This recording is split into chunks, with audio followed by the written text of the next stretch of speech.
নমস্কার বন্ধুরা। লালু প্রসাদ যাদবের এক মাস্টার স্ট্রোকে নীতিশ কুমার থেকে নরেন্দ্র মোদী পর্যন্ত হতবাক সবাই। বিজেপি, জেডিইউ সহ এনডিএর দলগুলো বুঝে উঠতে পারছে না যে তাদের হাতে আসা একটা বিরাট বড় অস্ত্র কিভাবে পিছলে গেল, এবং এখন এইটা আবার লালু প্রসাদ যাদবের বা আরজেডির হাতে অস্ত্র হয়ে গেল, নতুন অস্ত্র তৈরি করে দিল। এখন তারা কিভাবে পরিস্থিতি সামাল দেবে এই হিসাবটা করতে এখন তাদের কষ্ট হচ্ছে। কি হয়েছে ঘটনা সেটা বলবো, খুব ইন্টারেস্টিং ঘটনা এবং স্বাধীন ভারতে খুব ব্যতিক্রমী ঘটনার মধ্যে একটি লালু প্রসাদ যাদব ঘটিয়েছেন, এবং তাও বিহার বিধানসভা নির্বাচনের অল্প সময় আগে, যখন বিজেপি এবং জেডিইউ আরজেডিকে ট্যাকেল করার জন্য, বিশেষ করে তেজস্বী যাদবকে ট্যাকেল করার জন্য ইস্যু খুঁজছিল, যখন তারা তাদের বিরুদ্ধে, লালু প্রসাদের পরিবারের বিরুদ্ধে ছোট্ট ছোট্ট ইস্যুকেও বিরাট করে দেখানোর চেষ্টা করছিল, যখন তারা জঙ্গলে রাজের কথা মানুষকে মনে করিয়ে দিয়েও কোনো রেসপন্স পাচ্ছিল না, যার ফলে তারা নতুন ইস্যু খুঁজছিল, তখন তাদের হাতে একটা বড় ইস্যু এসেছিল ঠিকই, কিন্তু লালু প্রসাদের এক মাস্টার স্ট্রোকে, এক চালে সেটা মুহূর্তে তাদের হাত থেকে ছিনতাই হয়ে যায়। কি সেটা? লালু প্রসাদের দুই ছেলে, সবাই জানি আমরা, তেজস্বী যাদব এবং তেজ প্রসাদ যাদব। এই তেজ প্রসাদ যাদব লালু প্রসাদের বড় ছেলে। লালু প্রসাদ বিহারের মুখ্যমন্ত্রী ছিলেন দীর্ঘদিন, তার স্ত্রীও মুখ্যমন্ত্রী ছিলেন, ছেলে উপমুখ্যমন্ত্রী ছিলেন। তো সে তার দুই ছেলের মধ্যে বড় ছেলে বিয়ে করেছিলেন ঐশ্বরিয়া রায় নামে এক মহিলাকে। বিয়ে করার পরে অল্প সময় পরে তাদের মধ্যে বনিবনা না হওয়ায় তাদের সম্পর্কটা নষ্ট হয়ে যায় এবং ডিভোর্সের কেস হয়, এবং এখন সেই মামলা আদালতে বিচারাধীন, অর্থাৎ মামলার নিষ্পত্তি এখনো হয়নি। এই রকম অবস্থাতে কেউ দ্বিতীয় বিয়ে করতে পারে না, এবং এই রকম অবস্থাতে যার স্ত্রীর সঙ্গে এখনো ছাড়াছাড়ি হয়নি, সে অন্য আরেক মহিলার সঙ্গে সম্পর্কে জড়াতে পারে না। এটা অনৈতিক আমাদের ভারতীয় সমাজ ব্যবস্থাতে। কিন্তু লালু প্রসাদের বড় ছেলে সেই কাজটাই করেছেন, এবং করে তিনি নিজেই আপনার এক্স হ্যান্ডেল থেকে একটি টুইট করেছিলেন, যেখানে এক মহিলার ছবি দিয়ে তিনি বলেছেন ওই মেয়ে, অবিবাহিতা মেয়ের সঙ্গে তার নাকি 12 বছর ধরে সম্পর্ক রয়েছে। এই টুইট দেওয়ার পরেই তো বিহারের রাজনীতিতে তুফান তোলার জন্য আপনার বিজেপি এবং জেডিইউর নেতারা রেডি হয়ে যান। তারা মোটামুটি একটা বিরাট অস্ত্র হাতে পেয়েছেন। এই অস্ত্রে এবার তেজস্বী যাদবের যে বিজয় রথ, সেটাকে ঘায়েল করে দেবেন, তেজস্বী যাদবকে এবার মুখ্যমন্ত্রী হওয়া থেকে আটকে দেবেন, এইটাই, বা বিহারের পরিবর্তনের রথের চাকাটাকে ভেঙে ঘুরিয়ে দেবেন। এর জন্য তারা প্রস্তুত হয়ে গেছিলেন। কিন্তু লালু প্রসাদ কি করলেন? অন্য অনেক নেতা হলে যেটা করতেন, লালু প্রসাদ তা করেননি। এমনকি নরেন্দ্র মোদী যদি হতেন তাহলেও তিনি যা না করতেন, লালু প্রসাদ তাই করেছেন। নরেন্দ্র মোদী কেন তা করতেন না বললাম? এই কারণে যে নরেন্দ্র মোদী দেশের প্রধানমন্ত্রী হওয়ার পরে তার দলের অনেক নেতার বিরুদ্ধে অনেক অনৈতিক কাজের অভিযোগ উঠেছে, এর মধ্যে পার্লামেন্টের সদস্য পর্যন্ত রয়েছে, কিন্তু নরেন্দ্র মোদী তাদের বিরুদ্ধে কোনো ব্যবস্থা নেননি, বরং চোখ বন্ধ করে থেকেছেন, যার ফলে প্রচুর নিন্দা হয়েছে। তার ছবিও অনেকটাই ক্ষতিগ্রস্ত হয়েছে, এতেও কোনো সন্দেহ নেই। বিজেপির নেতা মধ্যপ্রদেশে দু তিন দিন আগেও এক নেতার সম্বন্ধে এমন ভয়ঙ্কর ভিডিও বেরিয়েছে যা কল্পনার বাইরে। স্বাধীন ভারতের ইতিহাসে সম্ভবত এত নোংরা, এত ভয়ঙ্কর মানে কোনো অভিযোগ কারোর বিরুদ্ধে ওঠেনি। তো এই সমস্ত কিছুর পরেও দেখা যায় বিজেপি তাদের বিরুদ্ধে আপনার ব্যবস্থা নেওয়ার পরিবর্তে তাদেরকে ফুলমালা বরং দেয়, হ্যাঁ, দলের বড় সম্পদ হিসেবে মনে করে। কিন্তু লালু প্রসাদ যাদব কি করেছেন? লালু প্রসাদ যাদবের মাস্টার স্ট্রোক কেন বলছি? এই মাস্টার স্ট্রোকে মোদির মাস্টার স্ট্রোক সমস্ত একেবারেই ধূলিসাৎ হয়ে গেছে। লালু প্রসাদ যাদব তার বড় ছেলেকে অনৈতিক কাজের জন্য শুধু পার্টি থেকে তাড়িয়ে দেননি, 6 বছরের জন্য বহিষ্কার করেননি, তিনি তার পরিবার থেকে পর্যন্ত ত্যায্যপুত্র করে দিয়েছেন।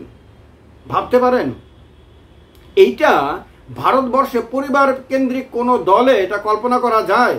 এমনকি যে দলগুলো দাবি করে যে তারা পরিবারতান্ত্রিক দল না, অন্য দলগুলোকে অভিযোগ করে যে সেই দলগুলো পরিবারতান্ত্রিক দল, সেখানে বাবা তার ছেলে মেয়ের জন্যই রাজনীতিটা করে এবং পাবলিককে আপনার শুধু তাদের পরিবারের ডেভেলপমেন্টের জন্য কাজে লাগায়, সেই দলগুলো পর্যন্ত, সেই যে মহান তথাকথিত বা স্বঘোষিত মহান রাষ্ট্রবাদী দল, সেই দলগুলো পর্যন্ত এরকম সিদ্ধান্ত নিতে পারে না দলের কোনো কর্মীর বিরুদ্ধে, কোনো নেতার বিরুদ্ধে। কর্মী, সাধারণ কর্মী হলে নিতে পারে, কিন্তু একটু পয়সাওয়ালা, একটু মানে বিভিন্ন হোমরা চুমরা যদি কোনো নেতা টেতা হয়, তাহলে তার বিরুদ্ধে টু শব্দটি করার পর্যন্ত সাহস দেখাতে পারে না সেই দলগুলো।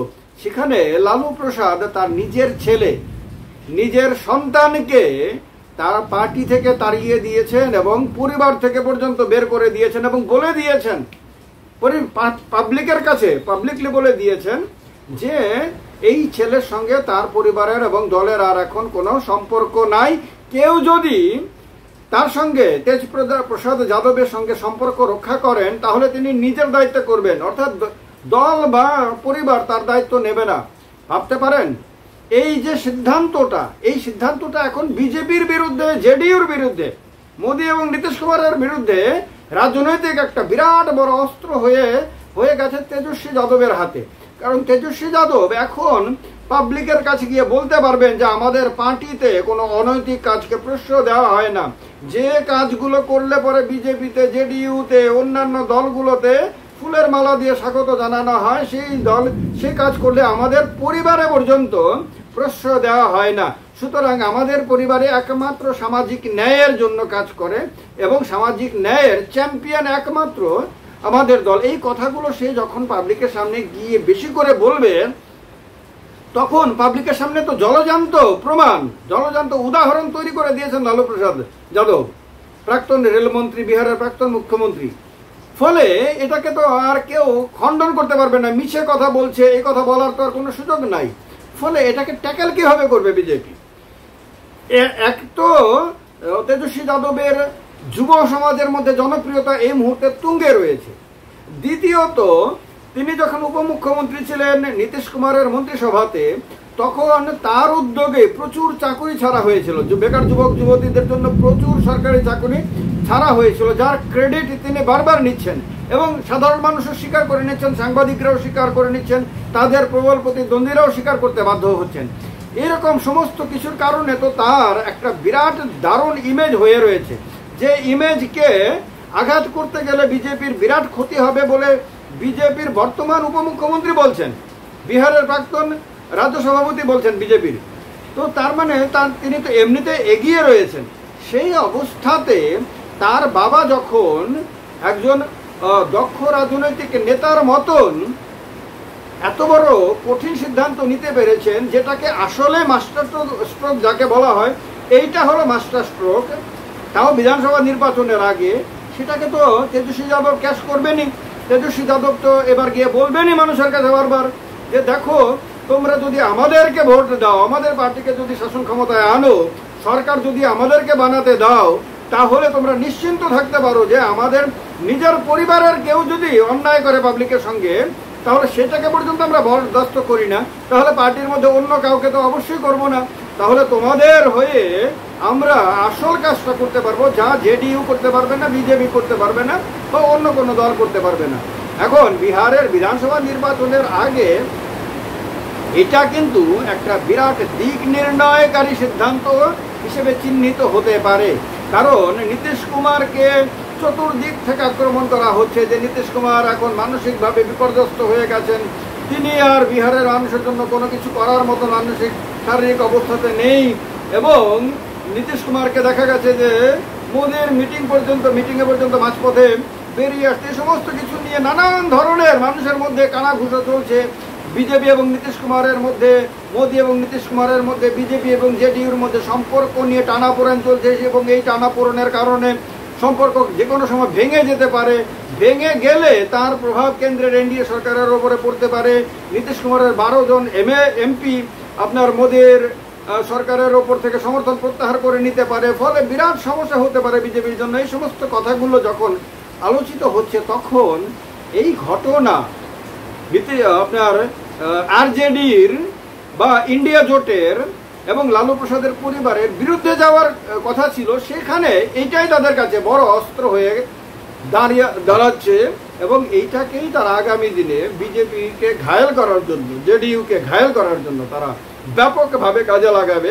এটা আর বুঝতে কোনো মানে অসুবিধা হওয়ার কথা কারোরই নাই। আমার মনে হয় আমার বন্ধুরা যারা আমার ভিডিও নিয়মিতভাবে দেখেন, এই চ্যানেলের সঙ্গে নিয়মিত যুক্ত রয়েছেন এবং রাজনৈতিক বিভিন্ন ঘটনাবলীর দিকে তারা গভীরভাবে নজর রাখেন, তারা অবশ্যই বিষয়টা খেয়াল করে থাকবেন এবং এখানে কমেন্ট করে তারা অবশ্যই জানাবেন।